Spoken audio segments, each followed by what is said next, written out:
புரட்சி தலைவர் எம்ஜிஆர், புரட்சி தலைவி அம்மா ஆகியோர் மறைவுக்கு பிறகு ஒரு சரியான தலைமையை தேடி என் மனம் தவித்தது.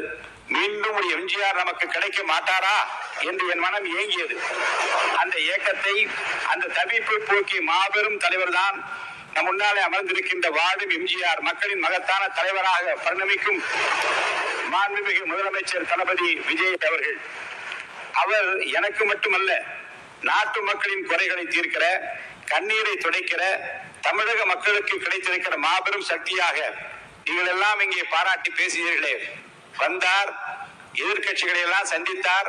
ஒரு புதிய கோணத்தில் அவர் காட்டியிருக்கிற அரசியல் பண்பு இன்றைக்கு எல்லோராலும் பாராட்ட பெறுகிறது என்று இந்த அவையிலே பாராட்டினீர்களே. இன்றைக்கு காலையிலேயே போதையில்லா தமிழகத்தை உருவாக்குவதில் நான் முனைப்போடு முன்னிற்கிறேன் என்று உலகத்திற்கு காட்டியிருக்கிறாரே. சரித்திர புகழ்மிக்க தலைவராக விளங்கும் நம்முடைய தலைவர் மாண்புமிகு முதலமைச்சர் அவர்களையும் இன்றைக்கு தமிழ்நாட்டு மக்கள் என்னை போல எம்ஜிஆராகத்தான் பார்க்கிறார்கள். எளிதில் வெல்ல முடியாத தொகுதி, 1000 விளக்கு தொகுதி என்று கருதப்பட்ட நேரத்தில் என் மீது நம்பிக்கை வைத்து மாண்புமிகு முதல்வர் அவர்கள் போட்டியிட வைத்து நேரில் வந்து பிரச்சாரம் செய்தார்கள். அவர் வந்ததால் தான் நான் வென்றேன். அவருக்காகத்தான் மக்கள் வாக்களித்தார்கள். அவர்தான் முதலமைச்சராக வர வேண்டும் என்று எனக்கு வாக்களித்தார்கள். வாக்களித்த 1000 விளக்கு தொகுதி வாக்காளர் பெருமக்களுக்கு என் நெஞ்சார்ந்த நன்றியை மீண்டும் தெரிவித்துக் கொள்கிறேன்.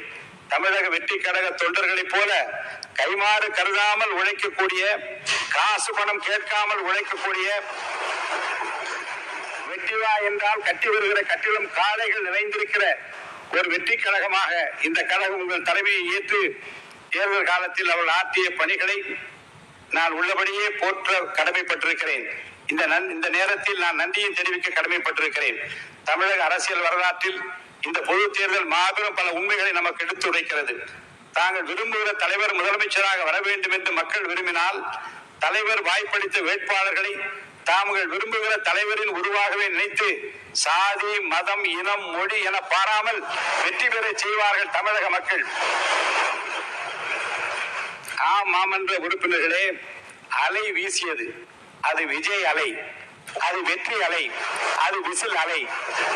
காசு பணம் கொடுத்தால் ஓட்டு கிடைக்கும் என நினைத்து செயல்பட்டுக் கொண்டிருந்த காலத்தில் அவற்றையெல்லாம் புறந்தள்ளி மாசு மறுபற்ற ஒரு தலைவருக்காக எந்த தியாகம் செய்ய தயாராக மக்கள் களத்தில் குவித்ததை பார்க்க முடிந்தது. கூட்டத்திற்கு வலுக்கட்டாயமாக ஆள் சேர்த்து அனைத்து கட்சிகளும் செயல்பட்ட நேரத்தில் எங்கள் நெஞ்சம் நிறைந்த தலைவரை பார்த்துவிட வேண்டும் என்று சொந்த காசை செலவழித்து ஓடோடி வந்த மக்கள் தான் இறைவன் எங்கள் தலைவருக்கு அளித்திருக்கிற மாபெரும் அருட்கொடை. சூழ்ச்சிகள், தந்திரங்கள், முட்டுக்கட்டைகள், தடைகள் ஏராளம். அவற்றையெல்லாம் தனி மனிதராக தாங்கிக் கொண்டு ஆர்ப்பாட்டம் செய்யாமல், அலப்பறை செய்யாமல், பயந்து ஒதுங்காமல் அமைதி வழி நின்று ஒரு அமைதி புரட்சியை புரட்சி தளபதி விஜய் அவர்கள் செய்து காட்டியிருக்கிறார்கள். ஆட்சியிலும் பங்கு, அதிகாரத்திலும் பங்கு என்று அறைகூல் விடுத்தும் செவிசாயா நிலையில் இருந்த கட்சிகளின் எண்ணங்களையும் தொடர்ந்து சோர்ந்து போக செய்யும் வகையில் வந்த தேர்தல் கணிப்புகளையும் பொய்யாக்கி, கூட்டணி இல்லாமல் தனி மனிதராக மக்களோடு மட்டும் கூட்டணி வைத்து ஒரு மாபெரும் வெற்றியை தமிழக வரலாற்றில் பெற்று காட்டிய பெருமை தளபதி முதலமைச்சர் அவர்களுக்கு மட்டும்தான் உண்டு. தளபதி முதல்வர் அவர்களிடம் நாடும் நாட்டு மக்களும் நிறைய எதிர்பார்க்கிறார்கள். அவர்களின் கலங்களை விளக்கமாக எதிர்பார்க்கிறார்கள். உங்களால் மட்டும்தான் அவர்களை உயர்த்த முடியும். உங்களால் மட்டும்தான் அவர்களை உயர்த்த முடியும். தமிழ்நாட்டுக்கு மட்டுமல்ல, இந்திய துணை கண்டத்திற்கே தாங்கள் வழிகாட்டக்கூடிய நாள் நெருங்கி விடுகிறது. தமிழ்நாடு சட்டமன்ற பேரவை என்பது மக்களின்